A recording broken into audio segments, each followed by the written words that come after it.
Você deve conhecer diversos tipos de punições e deve ter ouvido falar sobre alguns castigos utilizados ao longo da história, como enforcar, queimar e apedrejar. E o vídeo de hoje é sobre as terríveis punições para supostos infratores. De todos queimando a buffet de inseto. Essas são algumas das piores punições da história da humanidade. Na Roma Antiga, inventaram métodos ainda mais depravados. Um exemplo notório era a punição do saco. Nesse castigo, a vítima era colocada em um grande saco de lona, junto com animais como cães, gatos, macacos, galos e cobras. O saco era então atirado no rio, enchendo-se lentamente de água. Os animais, assustados e agressivos, atacavam uns aos outros enquanto a infeliz vítima ficava presa no meio dessa confusão. A escolha dos animais variava, mas a punição era frequentemente aplicada a acusados de parricídio, ou seja, o crime de matar um dos próprios pais. Embora possa parecer irônico ou inadequado, esse método foi utilizado por séculos em Roma, redefinindo o significado de estar no saco. Os ratos têm uma longa história de interação com os seres humanos. Embora hoje sejam frequentemente empregados em testes científicos, há séculos, essas pequenas criaturas eram usadas para infligir dor. No século XVII, os holandeses desenvolveram um método cruel: colocavam um rato sobre o abdômen de um prisioneiro e, em seguida, prendiam outro rato em uma panela ou gaiola. A panela era aquecida, e o rato, desesperado para escapar, começava a cavar através da pele do prisioneiro. No entanto, esse não era o único método em que os humanos utilizavam ratos para causar sofrimento. Na Inglaterra medieval, a Torre de Londres era famosa por seus calabouços macabros. Surpreendentemente, esses calabouços não eram usados para punir ratos criminosos. Em vez disso, ficavam próximos ao rio Tâmisa, que frequentemente inundava durante as chuvas, arrastando ratos da cidade para dentro das celas. Os prisioneiros acorrentados enfrentavam não apenas a escuridão e o frio, mas também os roedores que os assustavam e até mordiscavam. Em uma época semelhante na Alemanha, os ratos eram usados de maneira ainda mais brutal. Eles eram deixados famintos e depois colocados em gaiolas presas ao pescoço das vítimas. Imagine o que uma horda de ratos famintos faria em seguida. É realmente uma imagem terrível. Além desses exemplos históricos, os ratos continuam a desempenhar papéis complexos em nossa sociedade, desde pragas até modelos de pesquisa científica. A relação entre humanos e ratos é multifacetada e, às vezes, perturbadora. Na antiga Pérsia, o escafismo, também conhecido como o método de tortura da barca, era uma punição terrível aplicada a criminosos. Começava de forma enganosa: a vítima era alimentada com grandes quantidades de mel, leite e nata. No entanto, o desconforto logo se intensificava. Em alguns casos, a vítima era amarrada em um barco, enquanto em outros, era colocada de cabeça para baixo, com os braços, pernas e cabeça para fora. O barco era então empurrado para dentro de um rio ou pântano. Aqui está o que tornava o escafismo verdadeiramente horrível: a mistura grudenta de mel e leite frequentemente causava vômitos e diarreia nas vítimas. Além disso, a concentração de açúcar em seus excrementos atraía insetos. Nos dias seguintes, a vítima morria de fome enquanto seu corpo era consumido por moscas, larvas e outras criaturas. Em casos extremos, o barco podia ser puxado de volta à praia, e a vítima era forçada a continuar o processo com mais leite e mel, prolongando seu sofrimento. A tortura chinesa com água, também conhecida como a máquina de gotejamento, é um método de punição e interrogatório que remonta a séculos atrás. Embora frequentemente associada à China, sua origem não é exclusivamente chinesa. O processo envolvia imobilizar os braços e pernas da vítima e posicionar um balde cheio de água sobre sua cabeça. Esse balde tinha um pequeno furo no fundo, pelo qual a água gotejava lentamente na testa da pessoa. Inicialmente, pode parecer suportável, mas a tortura se prolongava por horas, semanas ou até mais. À medida que o gotejamento constante persistia, a dor se tornava insuportável. Os pensamentos ficavam incoerentes, e os outros sentidos começavam a desvanecer. A vítima se via incapaz de se concentrar em qualquer coisa além das gotas ritmadas. Em alguns casos, os torturadores afirmavam que a água continha veneno, aumentando ainda mais a ansiedade da vítima. Curiosamente, a expressão tortura chinesa não se refere especificamente à China. Ela surgiu em parte devido ao isolamento do país entre os anos 1368 e 1644. Os estrangeiros suspeitavam que o povo chinês fosse fechado, frio e calculista, o que levou à associação dessa crueldade com a cultura chinesa. No entanto, a tortura foi documentada pela primeira vez na Itália, no final do século XV. Acredita-se que a expressão chinesa tenha sido adicionada para conferir um toque exótico e misterioso, sem necessariamente refletir sua verdadeira origem. Portanto, embora a tortura chinesa seja frequentemente atribuída à China, sua história é mais complexa e abrange diferentes culturas e períodos históricos. A tortura com alcatrão e penas, também conhecida como comida de alcatrão e penas, era uma punição cruel e humilhante que remonta ao século XII. Nesse método, a vítima era encharcada com alcatrão quente, em seguida, coberta com um saco de penas, transformando em algo semelhante a um frango gigante. Embora pareça bizarro, o objetivo dessa prática não era tirar a vida da pessoa, mas sim manchá-la e humilhá-la publicamente. O alcatrão de pinho era frequentemente usado devido ao seu ponto de derretimento relativamente baixo, cerca de 54 graus Celsius. Isso tornava o alcatrão maleável e pegajoso, mas não tão quente a ponto de ser mortal. No entanto, ainda causava queimaduras e bolhas. Essas bolhas, mesmo após a remoção das penas, serviam como um indicador visível de que a pessoa havia sido submetida à punição. A execução dessa prática ocorria em fóruns públicos, onde a vítima desfilava pelas ruas da cidade, ridicularizada pelos espectadores.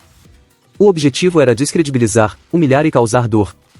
Embora tenha caído em desuso com a imposição de punições oficiais pelo Estado, a justiça popular ainda persiste em algumas situações, mostrando que erradicá-la completamente não é tão simples. Por milhares de anos, o esmagamento por elefante foi um método comum de execução para condenados à pena capital no sul e sudeste da Ásia, especialmente na Índia. Nesse cruel procedimento, elefantes asiáticos eram usados para esmagar, desmembrar ou torturar prisioneiros em execuções públicas. Os animais eram treinados para matar as vítimas imediatamente ou infligir sofrimento prolongado. Essa prática, embora chocante, simbolizava o poder absoluto dos governantes e a capacidade de controlar animais selvagens. Viajantes europeus registraram essas execuções, e a prática foi eventualmente suprimida pelos impérios europeus que colonizaram a região nos séculos XVIII e XIX. Além da Índia, o uso de elefantes para execuções também ocorreu em outras culturas antigas, como a Roma Antiga e Cartago. Os elefantes podiam ser treinados de várias maneiras, desde prolongar a agonia dos condenados até esmagar suas cabeças rapidamente. A simbologia do elefante como símbolo de poder real contribuía para essa prática, e os reis muitas vezes perdoavam os prisioneiros no último minuto. Algumas lendas relatam casos de misericórdia, como o sultão Akbar, que perdoou um homem após 5 dias de castigo por elefantes.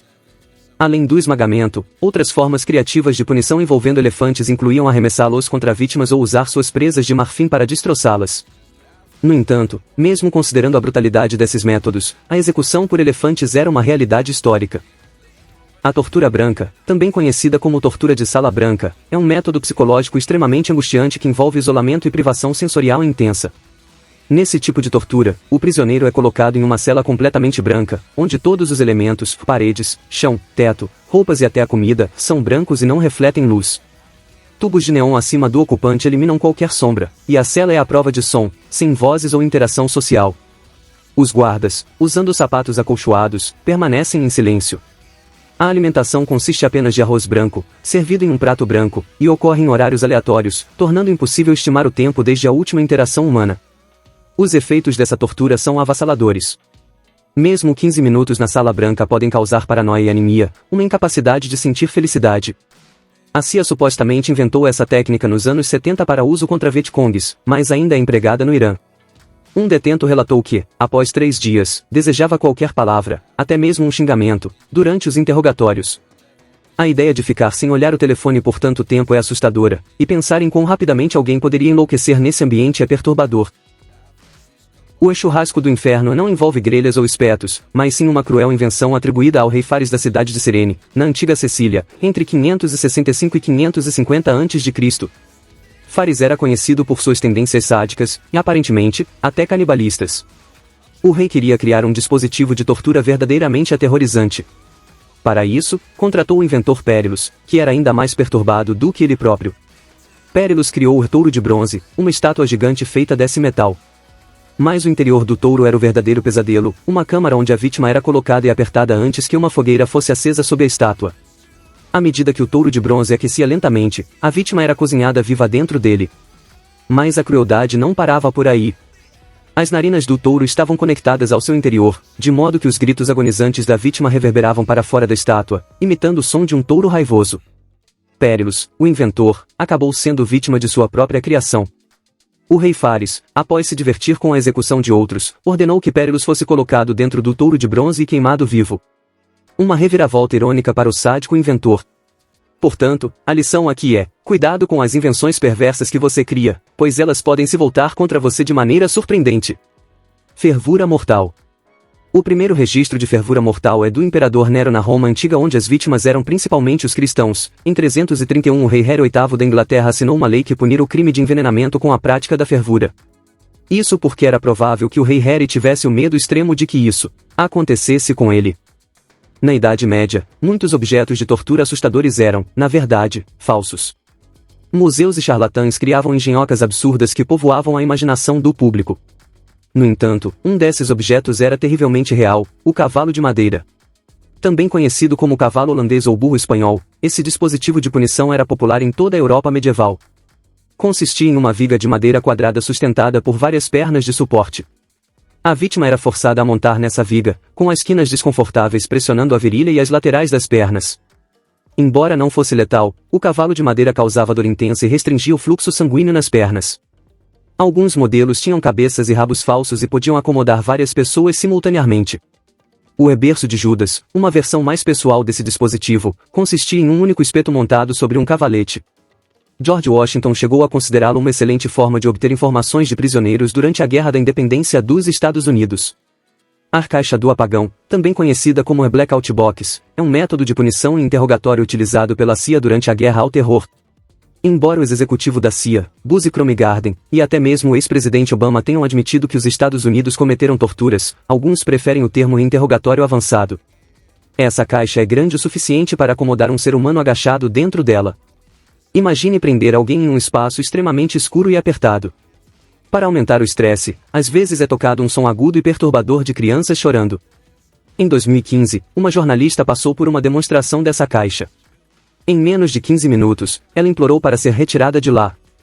No entanto, outras pessoas menos afortunadas tiveram que permanecer dentro dessa caixa por até 250 horas, o que equivale a mais de 10 dias. As dimensões da caixa são assombrosas, menos de 55 centímetros de largura por 75 centímetros de altura e profundidade, menor do que algumas casinhas de cachorro. Em uma situação particularmente perversa, os torturadores descobriram que a vítima tinha pavor de insetos e jogaram baratas vivas dentro da caixa enquanto ela estava lá dentro, deixando-as percorrer o corpo da vítima por horas. É uma prática desumana que causa sofrimento físico e psicológico extremo. Dor de cabeça.